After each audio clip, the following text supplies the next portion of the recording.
Hi,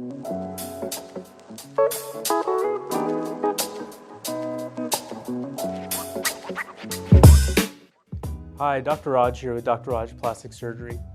So a lot of patients ask me, am I a good candidate for a BBL?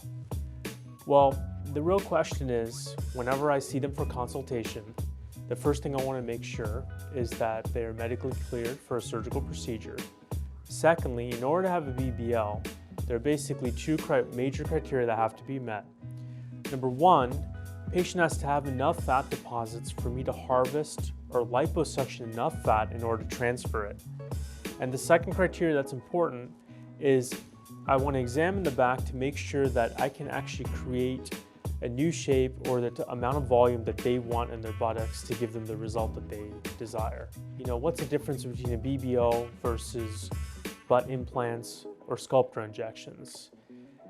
The truth is there are many ways to augment the buttocks, and one of them is what's colloquially known as a BBL, which is Brazilian butt lift. But what that really means is it's fat transfer from one part of the body to another to augment the buttocks. It's really to increase the volume and change the shape. The advantages are one's own fat is very natural, and I kind of joke that it's organic. You're taking fat from your own body and putting it elsewhere where you want more volume.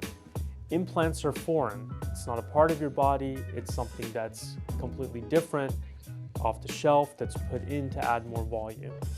And lastly, sculptor injections or other injectables, they're also foreign materials that are injected to add more volume, but they just can't give as much volume or a shape as one's own fat.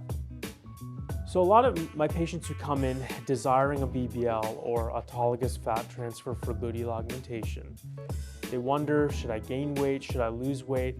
Well, it really depends. Most of the candidates and patients that come to me do not really need to change their weight at all. They're great candidates the way that they are. There are a few patients that do want to gain a little bit of weight to have more fat to harvest or liposuction in order to transfer. I usually do not advise patients to lose weight because that could decrease the amount of fat that's available to transfer. So the big thing about BBLs is safety, and that's what a lot of people are worried about, because if you look online or read a lot of the news stories, there have been issues with this particular procedure. But the great thing about it is, with a lot of research that's been done and a lot of the changes in our society guidelines, all surgeons who are board certified plastic surgeons are following very safe and tested techniques. And the procedures changed significantly from when it first originated. So a lot of the complications that we're worried about, like fat emboli or thrombosis or clots, they're becoming less and less likely as surgeons use safer and more scientifically proven techniques.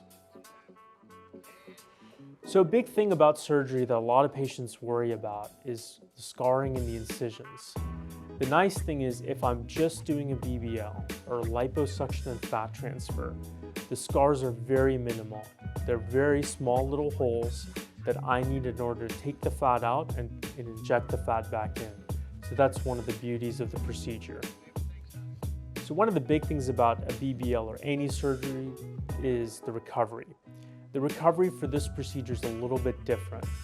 I give all of my patients a pillow, and they need to use that pillow and sit on it with their thighs. They should not put any pressure on their bottom or the areas of fat transfer for 4 weeks. The reason for that is I don't want the fat to migrate. I also don't want it to dissolve.